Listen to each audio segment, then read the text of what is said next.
So Gumba Malgan Gumba Nani Gianindu, Yarigari State Library of Queensland, Gu, which is good evening, it's good to see you and welcome friends to the State Library of Queensland. 2019 is the International Year of Indigenous Languages and it's the perfect opportunity for the State Library of Queensland to showcase the significant work that we've done over the last decade to preserve, document and make accessible Queensland's traditional languages. And hopefully you saw the huge billboard at the front of this building that celebrates that year as well. So good evening, ladies and gentlemen. I'm Vicky McDonald and I'm the State Librarian and CEO here at the State Library of Queensland, and on behalf of my colleagues, I welcome you to the third Game Changers event for 2019. I'd also like to extend a welcome to those who are watching live via the live stream. We acknowledge Aboriginal and Torres Strait Islander people and their continuing connection to land and as custodians of stories for millennia. We are inspired by this tradition in our work to share and preserve Queensland's memory for future generations. I'd also like to welcome and acknowledge our speaker for this evening, Leanne Kemp, founder and CEO of Everledger and Queensland's chief entrepreneur.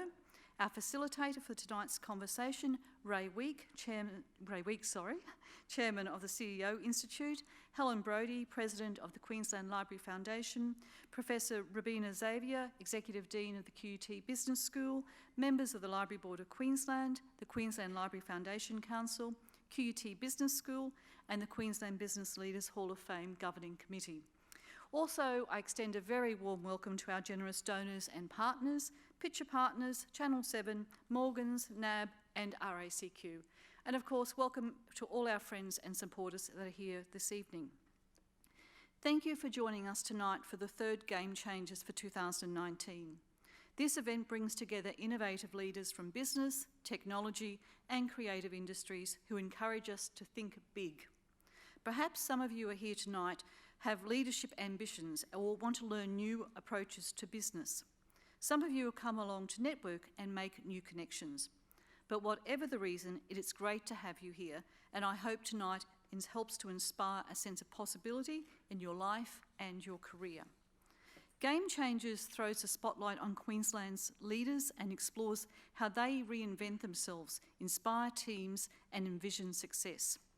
The series is an initiative of the Queensland Business Leaders Hall of Fame, which celebrates, records and retells stories of Queensland's outstanding business leaders and their contribution to the development of our state.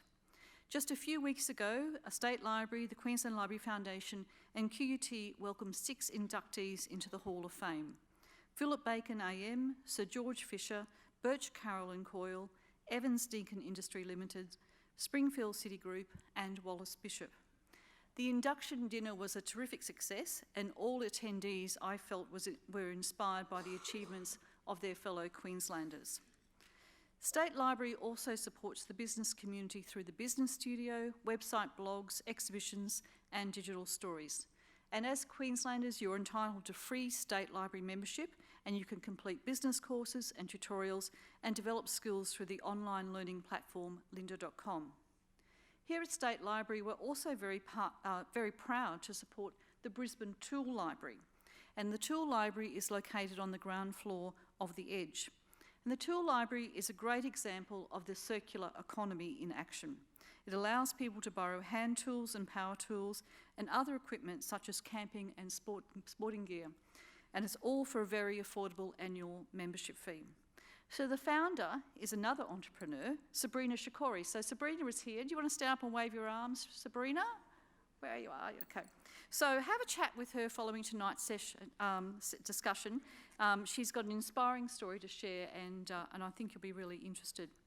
I also invite you to explore our latest exhibition where you can discover the lighter side of politics with Behind the Lines and Swings and Roundabouts, and that's showing in the SLQ Gallery on level 2, which you would have passed as you arrived.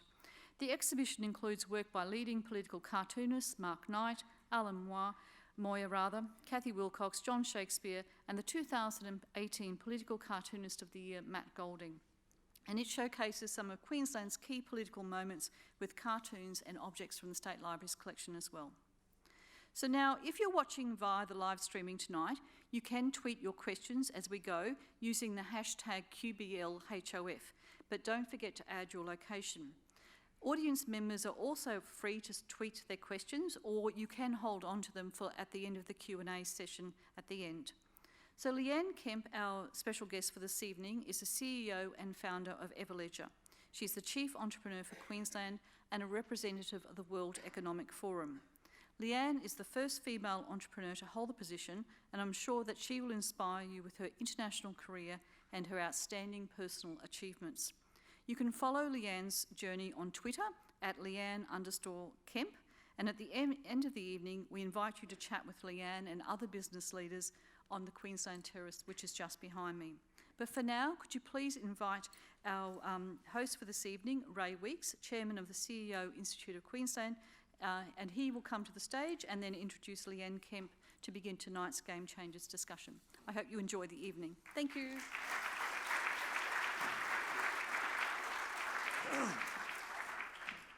Good evening.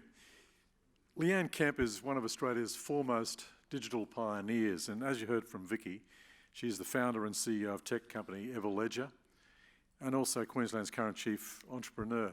Now, with a rich history in innovation, Leanne previously founded 3 Australian startups, including Absoft Queensland, Fast Cards, and also the Great Australian Survey Company.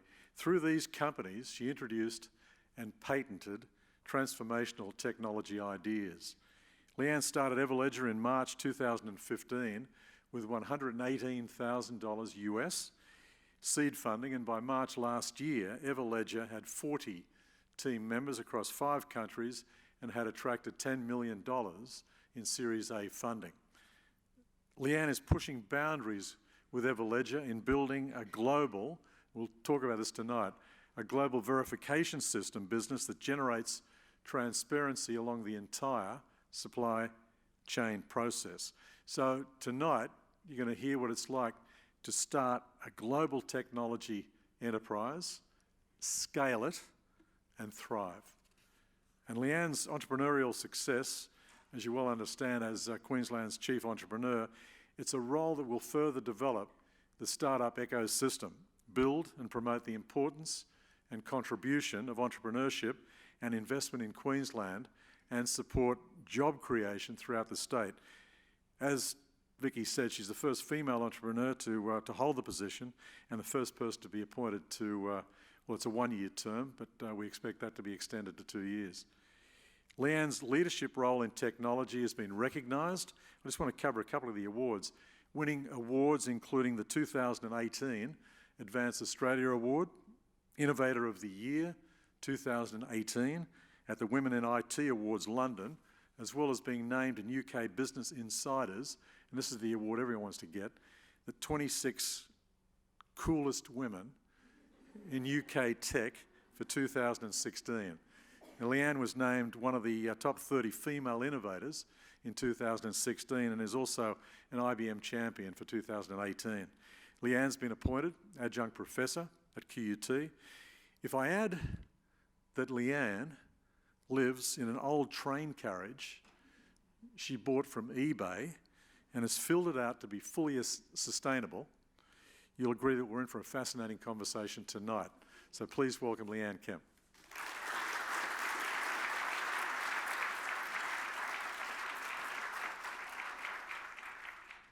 It was Innovator of the Year 2 times. 2 times? Yeah, Okay, yeah. fine. Sorry. 2016. And You were one of the 26 coolest women. I was. It was my shoes. The shoes. Yeah. you could. I couldn't give get it. it. No, I couldn't. No. No, don't. Do not start on my shoes. Awkward moment. Let me ask you, just to go back for a moment to your early life. How do you believe your early life shaped the direction you've taken in business and leadership? Drinking water from a hose, having a mum that's a waitress and a dad that's a painter. There's, the background of my family certainly didn't come from business books and reading or having an example of how you would run an entrepreneurial journey, but I was certainly grounded in the principles of life, and I was quite a good sports person when I was younger, so I understood the disciplines of getting in the pool and following the black line for more than an hour a day. So I think that has put me in a pretty good place to be able to repeat, wash and rinse when it comes to the disciplines of entrepreneurship. So what are some of the big values of your family? instilled in you some of those big values? Wow, you never steal from the cookie jar because they always know how many are in that jar. I'm the oldest. I have two younger brothers, and I think what has become instilled, probably more so within me than maybe the whole construct of the family as a whole, is, truthfulness, trust, and transparency. And if I now transcend into the business that I am in today with Everledger, I guess that's one of the purpose of the values that we bring across the work that we're doing now in the world. And also coming from a perspective of seeing things with a slightly different angle, even though you might only be afforded a certain set of colourful beads in life. If you can take a kaleidoscope view and look at it in a slightly different way, then you can see a whole imagination of beauty that maybe wasn't, able to be seen through a myopic lens. So you created this company, Everledger. It uses blockchain technology. That's the Now, rumour. there's a few people in this audience may not understand. Give us a simple explanation of blockchain. So blockchain technology really became a part of a rising set of technologies when Bitcoin, which is cryptocurrency, started to fame the front pages of many Twitter posts and even, the New York Times. I have a background in software engineering, so I was able to understand if I could decouple the currency from the ledger, I sort of knew and understood what that engine means. Effectively, it takes and brings together cryptography, which was not a new construct in the world. It combines that with database technology and a way for everyone to be able to vote upon a single truth. So it's a pretty transformative technology. I often talk about the World Wide Web as we know it today, transforming to the World Wide Ledger, the ability to transform the way that we communicate in a business language where value is able to be transacted and transferred across the world. So when you're looking at the big global problems that you think blockchain technology could solve, just take us a bit more through that. Yeah, look, I often sit and pontificate in my train with a beer in one hand and a fire, burning on that side. And the secrets of tomorrow are often kept in the realisation of yesterday. And if I really understand today, the internet as we know it is the fundamental economic instrument of our time. There's not a person in this room that doesn't rely upon it to communicate or a company to connect to it to trade. And yet, in 2007, the world understood what it meant when trust became a concern, where intermediaries effectively let us down in the financial markets. And it was around that time that a white paper was created for Bitcoin, and within that white paper, of course, was the engine of blockchain. So what does it mean? It is as transformative as the internet was in the 90s, as it will be to business and transactions moving into the future. So we will move from the World Wide Web to the World Wide Ledger. And as such, we will start to see this technology becoming an incredibly important operating system for the world when it comes to trust. That sounded pretty good. It sounded great. Actually, I could write that in a book. We should record that. Yeah. What a promise to live up to. Exactly. So I will come to the circular economy later, but just out of founding 4 startups since 1996, just give us some of the big learnings for you out of founding those startups. Huge waves of innovation occurred from the mid-90s. And now you're going to guess my age. Come on, I thought this was a secret between us. We tried to keep it a secret. We did try. I've seen transformations in technology over that time. And one of the biggest learnings for me is to understand the future promise of technologies takes more than just a hype curve to become realised. And in the mid-90s, I began working in RFID technology, which is radio frequency identification. Incredibly excited about this technology. It was touted to be the replacement to barcodes. We could put chips in children to be sure that they weren't, lost on the streets, maybe even a husband to make sure they come home at night at the right time. The reality is, 25 years later, this technology has not necessarily lived up to that promise. And so waves of technology are coupled with the future potential and the realisation of its complexity at a point in time where industry or the world or a certain challenge or a problem is ready to be solved. And that doesn't always coincide in the right time. One thing you said to me when we were talking the other day, which I found interesting too, it's something I've always thought about, is that with a founding a company, know your exit strategy at the start. Get some view about the shape of the company that should be there when you're starting out. Just explain that, because you've got a few entrepreneurs in this audience. Yeah, I mean, every modern woman likes to know the exit of a marriage before she walks into it. But that's a light joke. Awkward moment. I think it's really important to understand from a founder's perspective, there's such sacrifices that families make to support you in the journey. And of course, there's a well-trodden pathway to understand how to create a team and identify technologies. But it's often difficult to know and understand when is the right time for you to exit. And exiting a startup or exiting a scale-up actually doesn't occur necessarily at the same time as you would like to desire it to be. And nor is your responsibility or the role that you take on as the founder or even the CEO potentially coincides with the exit of the company. And what I mean by that is, I know my strengths well enough, and I certainly understand most of my weaknesses. Yet I'm yet to discover all of them, of course. But I do know that I am visionary. I am able to build and take my future possible in my head and create that into an MVP. I can build a team to 100 people. I know how to take revenue and run to revenue. I also know the bit in the middle is a bit boring for me. Note to self, hence Chief Entrepreneur Exits 2019. So I also know how to exit well. So to understand where your strengths lie, so there will be a point in time in Everledger that we will appoint a CEO. And that doesn't mean that I'm not doing a good job as a CEO. It means that point in time in the business, I've recognised what it needs as a part of its own journey, because it is a living beast in its own right. Yeah, a number of startups I've been involved with, emerging technology companies, we've had 4 different CEOs along the way, because we've understood that you do require very different skills at different stages in the development of the company. And CEOs need different support. So I have a chief of staff. Yep. She was part of the senior leadership team in Barclays Bank in London and part of the investment bank. She joined Everledger about a year ago now, so she's been working very closely to me to not necessarily align in the vision, but to help strengthen the leadership team. Because at some point in time, I felt like with 90 people in the company, operating in 5 countries, we built that in less than 4 years. In the morning, I felt like I was octo-mum, where I was just talking to my leadership team, have you brushed your teeth today? Are we ready for, bedtime now?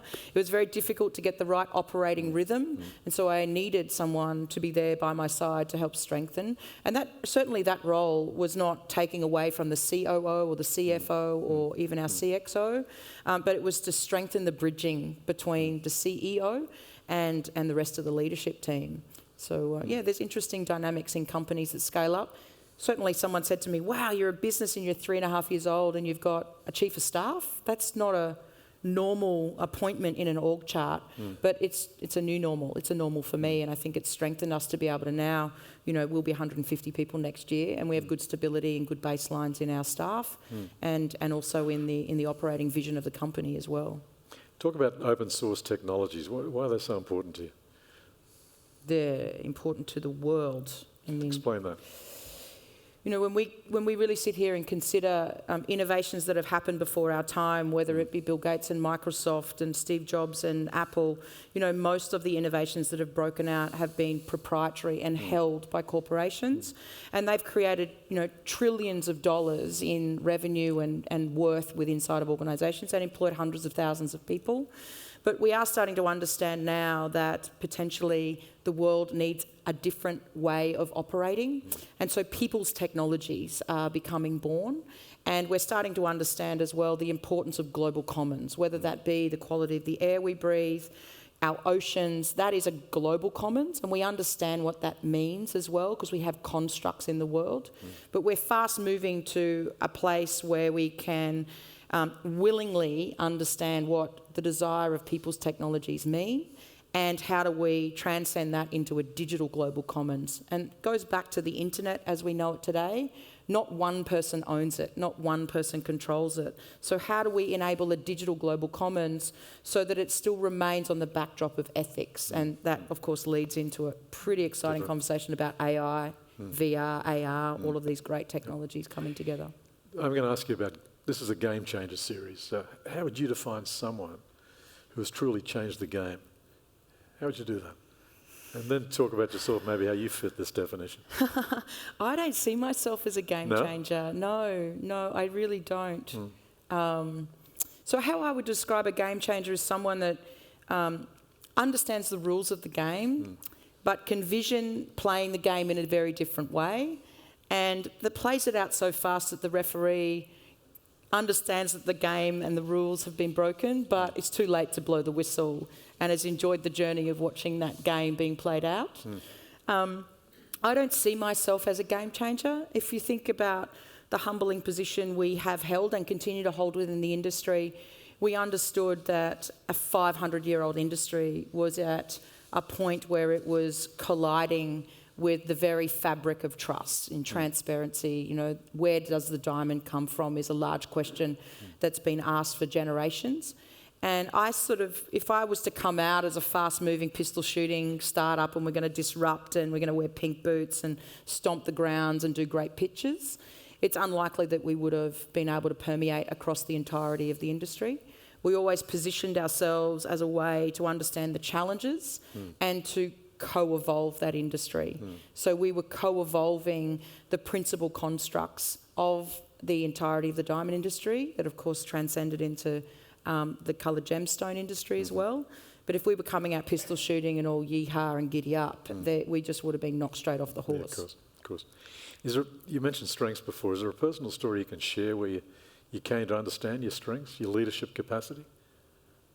I mean, leadership for me is tested in the trueness of the greatest challenges, where you are, stuck in an environment where there is not enough resources, not enough time, where there's a critical point in time where you have to make a decision, not a nice to have, you can't pontificate upon it.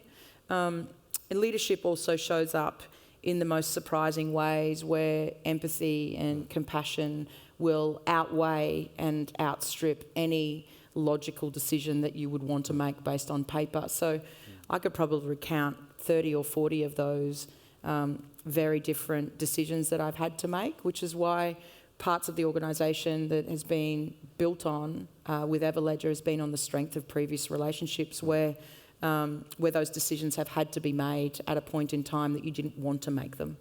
So I've asked one of the members of your team to describe Leanne's leadership. Did you? What do you think they'd say? Oh, thank God you didn't ask them. I was like, wow, I wonder who you asked. That could be interesting. What do you think they'd say about your leadership? What would they say about my leadership? Well, Emily's here. Why don't you ask her? She's right in the room. Mate, I didn't put you in front of the bus, I threw you under it. That's a sign of good leadership. So Emily might want to answer that question. I guess a realism into the complexity of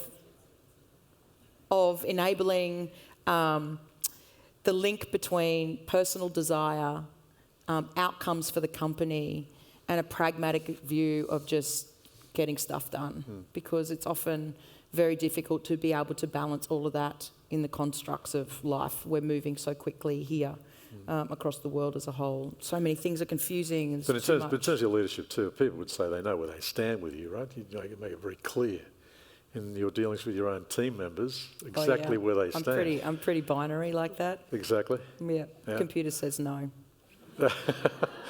So come back to your teams. How do you encourage and support innovation, entrepreneurial spirit with the teams you work for? Can you give us an example of, say, working with a team who dared to push the boundaries and solve problems creatively? Our team pushes the boundaries every day. They push my buttons every day. Good. So I think it's to be able to provide a governance framework. It sounds very government of me, but whether you're in small business, whether you're an entrepreneur, you still need to understand some kind of safety barriers in the thinking and execution strategy. A part of our team is dare to be different, is the lived values in the organisation, and it's also a pathway to continuous learning. I've done that by default. Parts of that is actually in osmosis, in enjoying the company that I seek and the company that becomes delivered to me. I have a curious mind. And parts of it is I get very bored with Sudoku quite quickly. So I decided life is not about painting by numbers for me. I just get a blank canvas and let it rip. So how do you go about sourcing and retaining this team of diversely talented employees which you've got? How do you go about looking for them? I think it's the alignment, and we talk about this in the company, in how we've managed to permeate across industry with Everledger.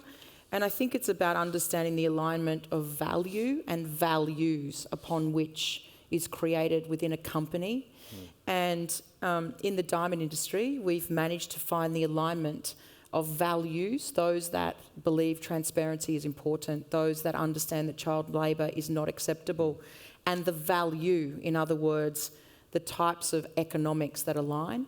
If you think about that in a workplace environment, it's very similar. The values that I hold in leadership is incredibly important to align to the values of those in the organisation, as much as it is to enable the value construct, the economics of wages and or share options within the company, and or, you know, go and get a massage on a Friday afternoon and no one shall, you know, ask the question.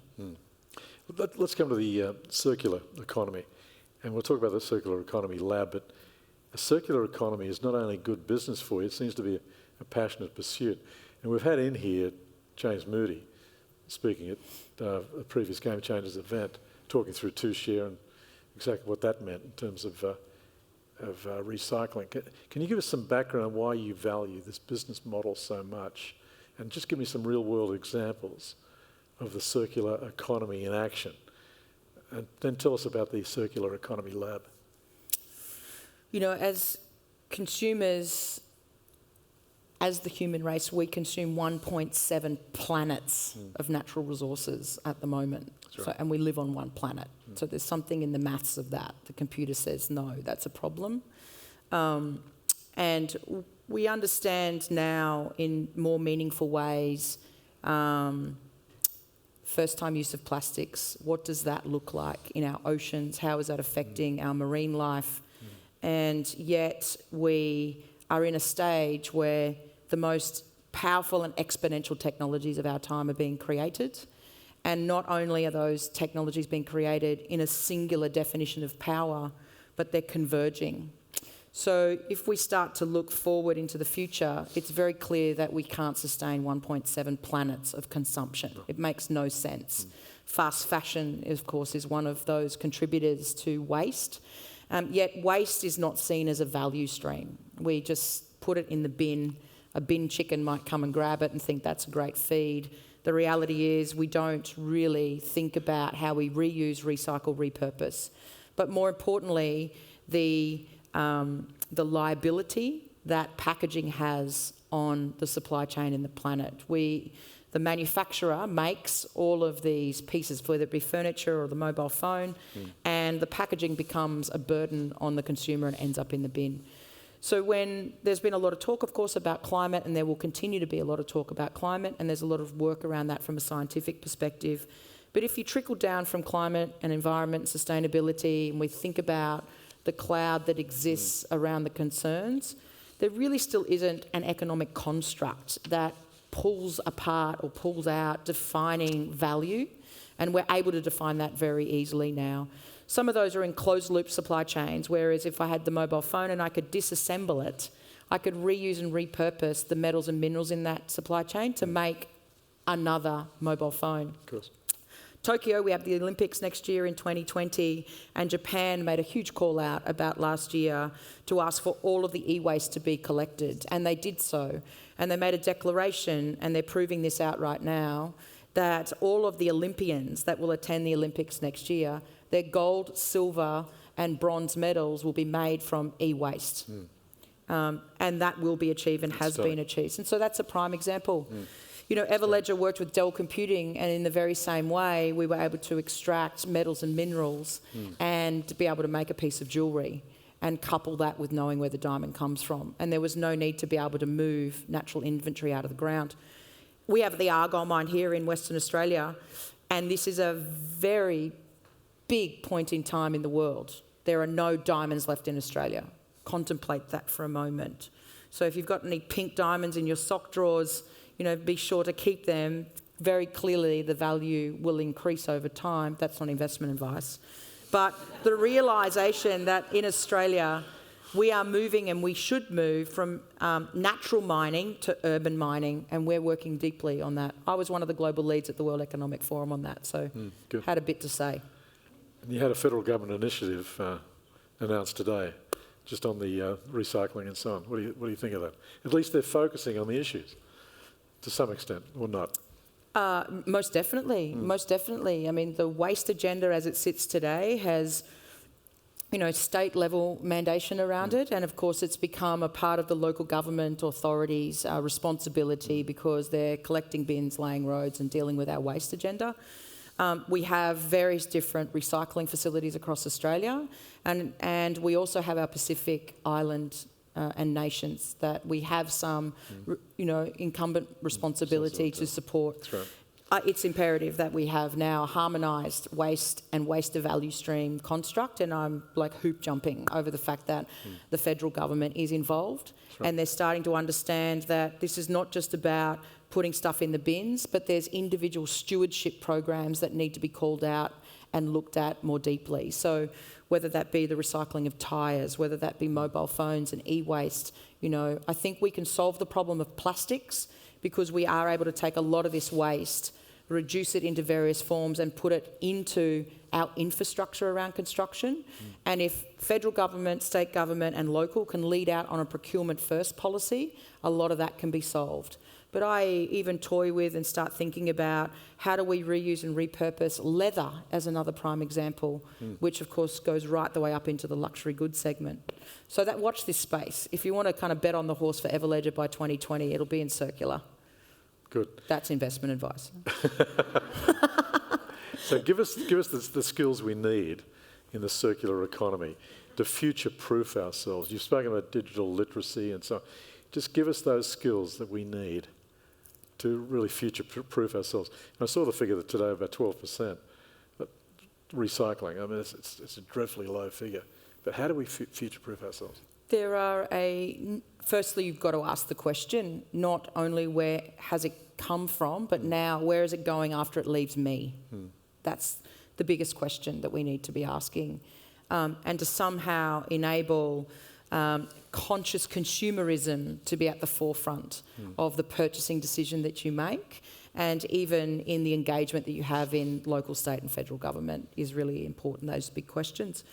The skill sets are no different to how we used to live, how Indigenous communities, of course, understood if it came from the earth, it returned to the earth. My mum was born in Fiji, so for me, it's a very real construct in growing up. So I think the more that we can go back to understanding a livable planet and the principles that we're on this planet once, and we're here only for a short period of time, and we've got to leave it better than what we walked in. That's right. Then I think that's important. So there will be a rising of, and we're in such a great position here in Queensland when we think about it. We have the most stable geological base in the world for natural resources. Arguably, we have the best geologists, gemologists, chemical engineers, because we have one of the best mining industries in the world. Parts of those jobs, of course, will be compromised into the future with coal-based economies, and that will happen across the world anyway. But if we contemplate jobs of the future, why couldn't we get the best scientists around the table and understand how we reuse and repurpose? Why aren't we looking at fabrics and being able to break down complex textile supply chains in a way that we can reuse that? And we are. I mean, I was with QUT today in Future Enterprises, and they're incredible scientists that we have. And my mate, who's also the chief scientist, and we have so many chiefs in Queensland, by the way, chief scientist, chief geologist, chief entrepreneur. We all get around the table and we put the Sudoku to one side, and then we work out the Sudoku puzzle of Queensland, and I reckon we've got it. I've tried to ask the Premier if she would think about renaming Queensland to Cleansland, and I've not won that conversation yet. Republicans might agree with you. Yeah, possibly. Yeah. You've been travelling throughout regional Queensland, right? This is extensively this month throughout regional Queensland. And why the regional focus? And give us some of the big learnings that are coming out of your program to build innovation in the regions. So, Why regional Queensland? Why not? You can't solve a problem if we're sitting here as an armchair innovator. Imagine me trying to sit in my train in Brisbane solving for the transparency of the diamond industry. You know, I jump on a plane and I'm in the main streets of Milan and New York, but also in Botswana and the Congo DRC and up in Kenya. There's no way that I can sit and innovate if I'm not in situ where the problem exists. Right. And in our state, our problem sits in rural regional Queensland. We have, as an innovator, there is something increasingly transformative about being able to touch the problem, to have the sense of knowing and understanding around how you can connect with community around that problem. And it's the power and the momentum that's created in rural regional towns that in fact is probably the enlightening moment that we might need here in parts of southeast Queensland corner where we are living with first world problems in comparison to those that are out in rural regional Queensland. Some of the communities, and I was so fortunate to be in Yarrabah and Wudjil and connected with Palm Island.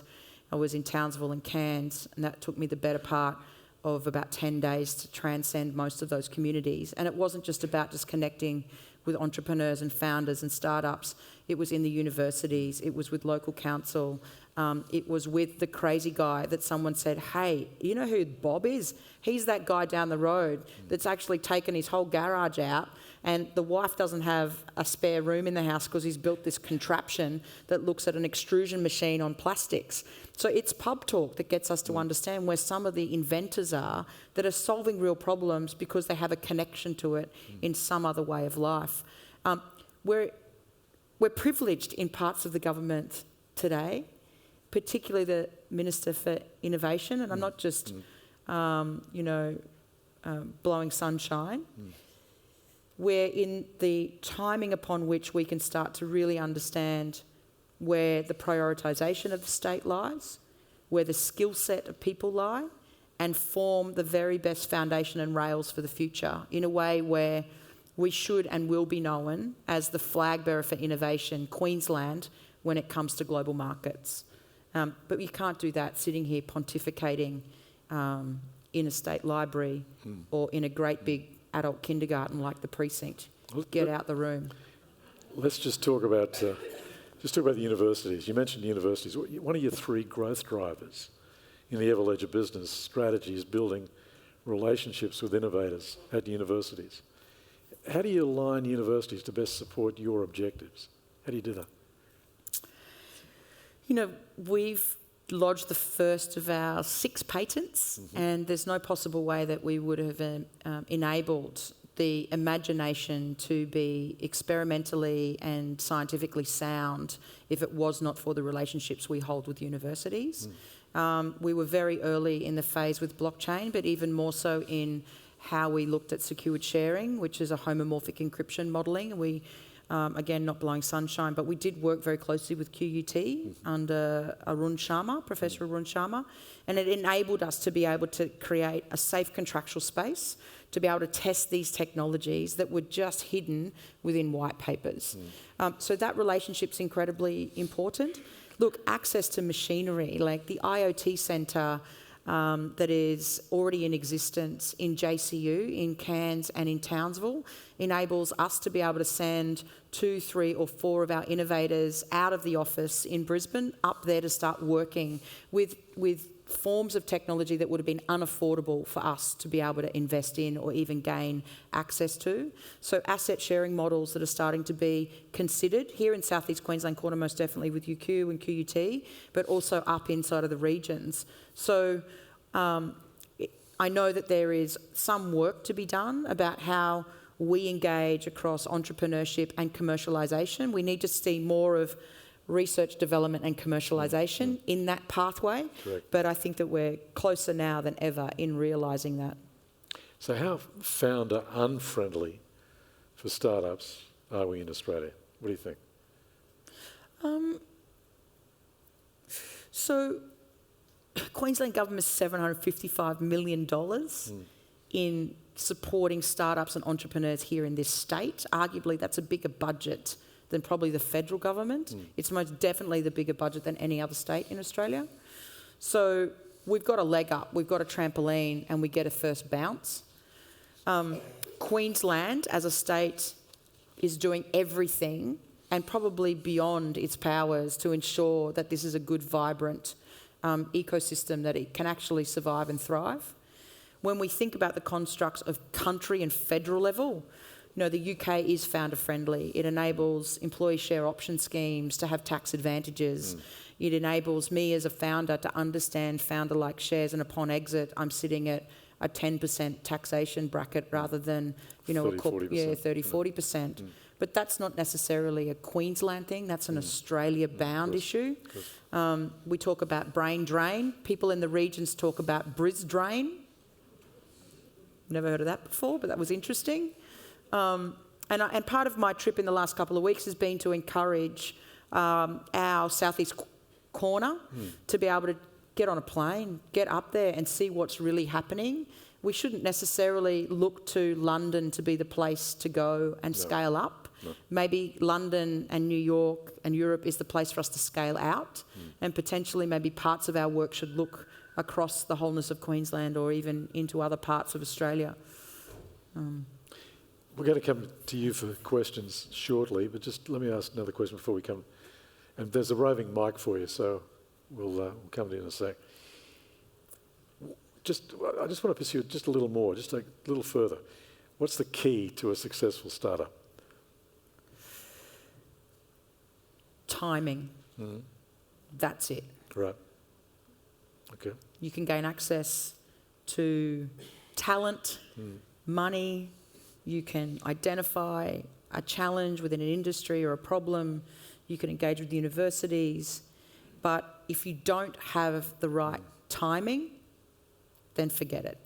Yep. So I entered into the hackathon in Google in October 2014 and began Everledger in April 2015. So the time span between the idea there was a quick pitch that I wasn't really meant to be pitching there. I was there as a Trojan horse to get the CFO of Aviva in the corner to kind of grab him for a construct of a conversation. I sat in the Barclays Techstars Accelerator for 3 months. And if anyone had been through an acceleration program, it's typically build the software, show us your MVP, write the speech, do the pitch, talk to investors. And all I did for 2.5 months of that 3 months was took every single research paper ever written about Bitcoin and blockchain, all the Git repositories, as well as the industry research paper for the diamond industry, and I stuck it on the wall like a crazy serial killer. I went to it with pins and string and sticky tape and post-it notes, and I just looked at it. And the one thing I recognised and realised, it was going to collide at a point in time that I would be ready to hit the ball over the net. That's great understanding. Questions? Right here. There's a question right here. Might have to drop the lights a little bit so I can see you. Just down here, if we could. There's another question as well. There's no one asleep, mate. You're doing a good job. You're doing a great job.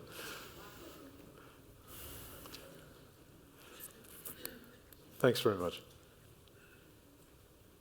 Hi, thank you very much for being here, Leanne. It's lovely to hear from you. My question is around sustainability. You mentioned you're involved in the circular economy, you live sustainably, and yet you're working with a technology in blockchain that, as far as I understand, is very heavy in resource use and energy use. So how do you come at that?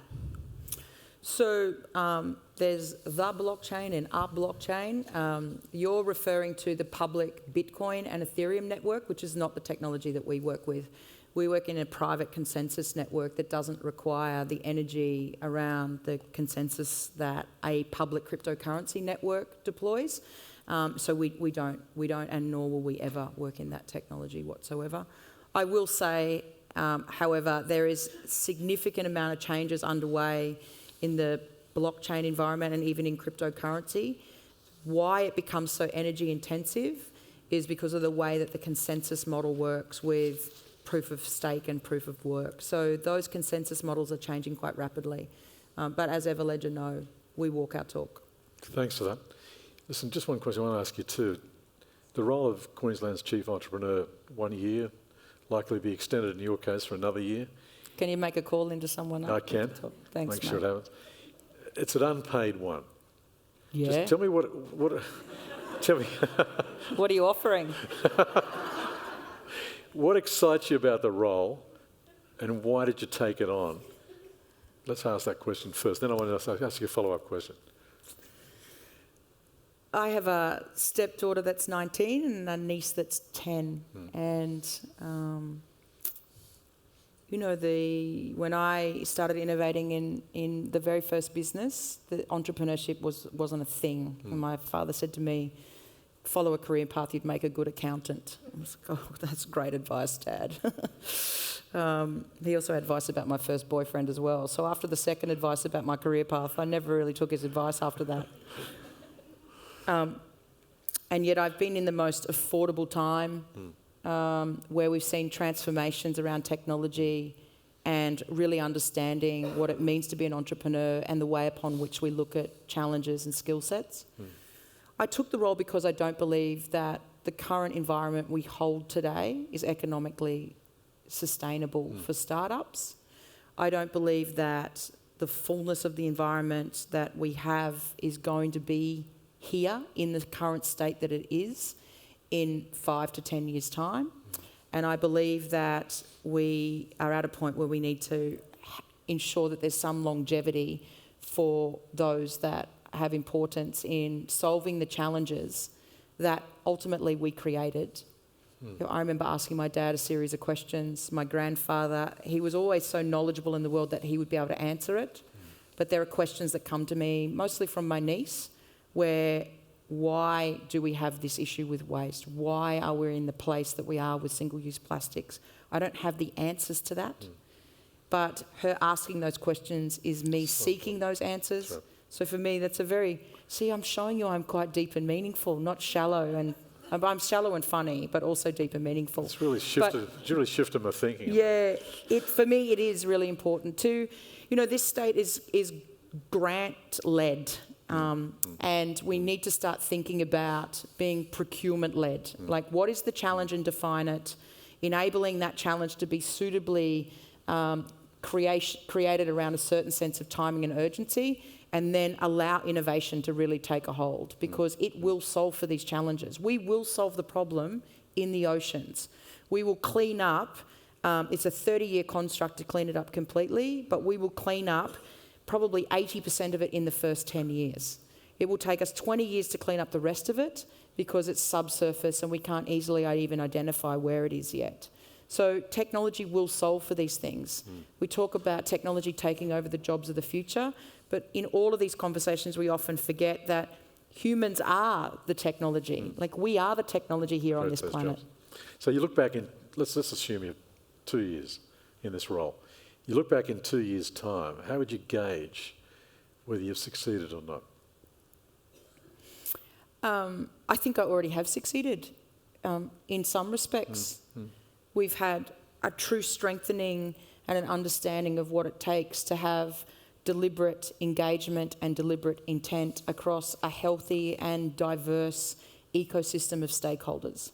The engagement that sits now with universities, with very early stage, with angel investors, a number of those engagement weren't necessarily as strengthened as they are today. And maybe, you know, that can come out of the likes of the people that have engaged heavily across the Chief Entrepreneur's Office.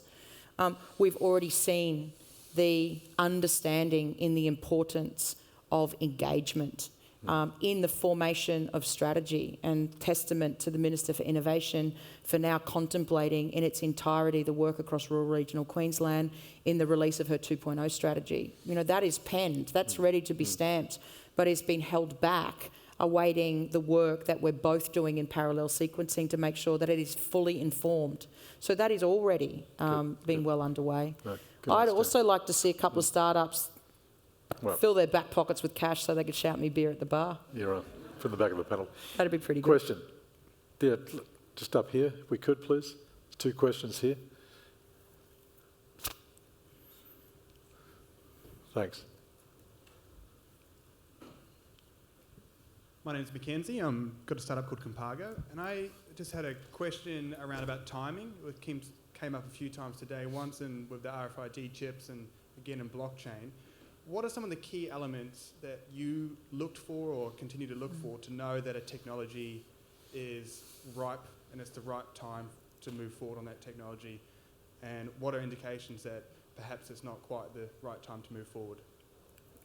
Yeah, I'll tell you a disaster. So everyone in the room understands, or would they remember WAP, W-A-P, Wide Area Protocols? Yep. Everyone understand when around that same time we had Palm Pilots and everyone was talking about widgets. You know, this is before apps and app stores. And I remember I had, my office was at Kelvin Grove and I had about 30 people in the company at that stage, and we were working with Bidvest, the biggest in food distribution, and then and Foster's with alcohol. There's something about the businesses I build that are really deep in terms of my preferences. Diamonds, art, watches, wine. You know my interest beer, in the beer food. business. Beer business is great. That's Yeah. You know, and I saw WAP and widgets and I was like, this is a game changer. We can really do something with this. So, of course, I just literally turned the ship and said, right, we're doing this and nothing else but this. And it was about 6 months of hardcore 7 days a week, digging in, understanding all the elements of that technology to effectively wake up the next morning, and then SMS came onto the forefront. The iPhone ended up getting rocked out and I was like destroyed in a heartbeat, because sometimes the first release of technologies is quickly surpassed by the next generation of technologies. Or a combination of those.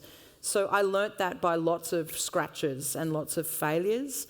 The RFID journey was really interesting to me. I believe if it was not for the separation and the proprietary nature of the major players that held the standards close to being a part of their manufacturing sequencing, in other words, if they really went out and said, here's an ISO standard, here's the open source enablement, here's the libraries, it would have broken through. It's just starting to now, but it's transformed into different disciplines now, like NFC on the tap and go with Android. But for me, it was one of the biggest misgivings of probably the world. And what was interesting, when I was in London in 2013, I saw, and I bought Bitcoin in 2010, still have some now, sold some in 2017. I'll help you out, mate.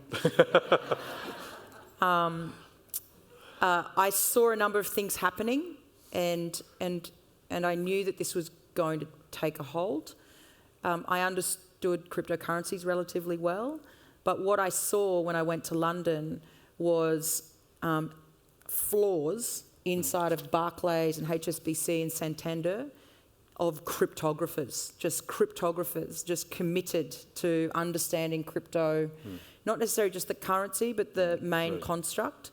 And I saw that we had a white paper and it was open source, and that we had the early movement. So Vitalik Buterin, who of course is the founder of Ethereum, I met him and he was calling the beta release of Ethereum Homestead. It was that long ago. And I saw lots of different movements that were happening. And if you've got corporate money coming in, we had IBM very early, Intel, Cisco, those guys don't pay attention to these technologies. And when Oracle came in and you understood that they are probably the grandfather of true database technologies in the world, you're like, it's game on, let's go, saddle up, put on the boots, giddy up. Final question. You got 15 and you're right up here. Thank you very much, right at the back.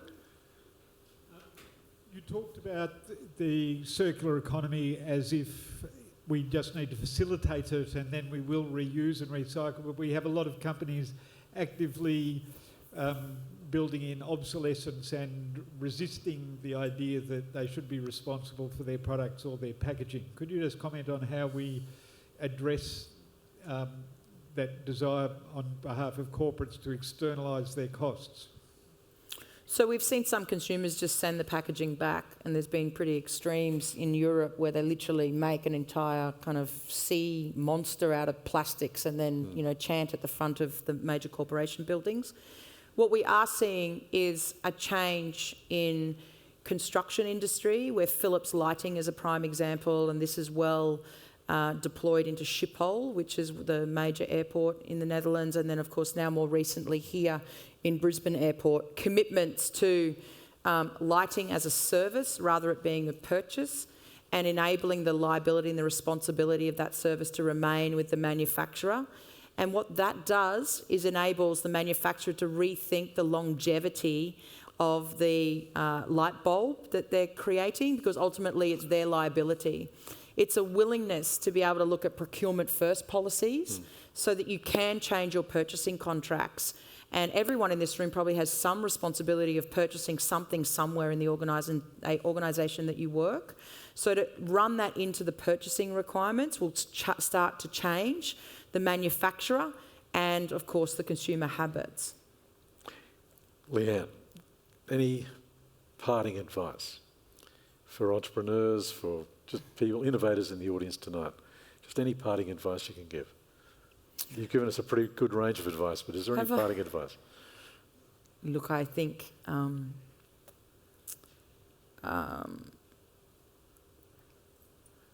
the biggest advice that I could probably say is that entrepreneurship lives out in so many different ways with intrapreneurs and govpreneurs and kidpreneurs. Yep. It's not necessarily a badge that you wear, but it is the way upon which you think and challenge yourself on how you solve problems. Don't be afraid to kick the ball and win the game, and the referee still works out when it's time to blow the whistle, because by then the game's moved on into an entirely different rule set.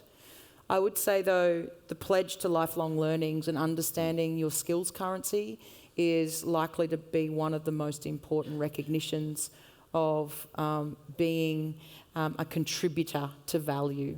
So, that's good. Yeah. That's great advice. Please thank Leanne Kemp. Leanne, fantastic. No problems. Ray and Leanne, for sharing all of those thoughts with us tonight. Leanne, you started with those founding values of truthfulness, trust and transparency, and you can see how that's coming through. And you're always a great storyteller, although I must admit you did make me feel rather like a couch potato tonight with all the sporting analogies and out and about and various things. But you've truly painted that picture for us tonight of the visionary as well as the pragmatist, which is very important in actually making sure that we get things done. I loved one of your earlier points around inspiring others to see the beauty that others can't, and hopefully we'll take that away tonight as well. Ladies and gentlemen, please join me in thanking Leanne Kemp.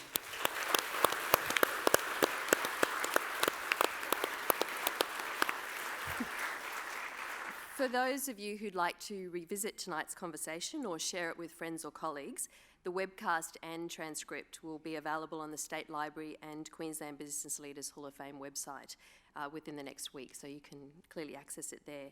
A special thanks to Ray Weeks for your valuable contribution again to the Game Changer series. Thank you. Thank you.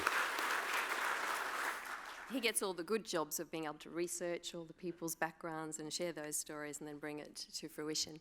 We have had a fantastic series for 2019, and our final Game Changers conversation is Tuesday the 15th of October, where we'll feature cardiologist Dr. Rolf Gomes, who founded Heart of Australia and brought the Heart Bus to those living in remote Queensland. Another fantastic story about servicing all of Queensland in what it is that we do. Tickets for this free event are now available online via the State Library website. On behalf of the Governing Committee and the founding partners, I'd like to again thank the sponsors of the Queensland Business Leaders Hall of Fame, principal sponsor Pitcher Partners, our television sponsor Channel 7, and major sponsors Morgans, NAB and RACQ. Please join me in thanking them all.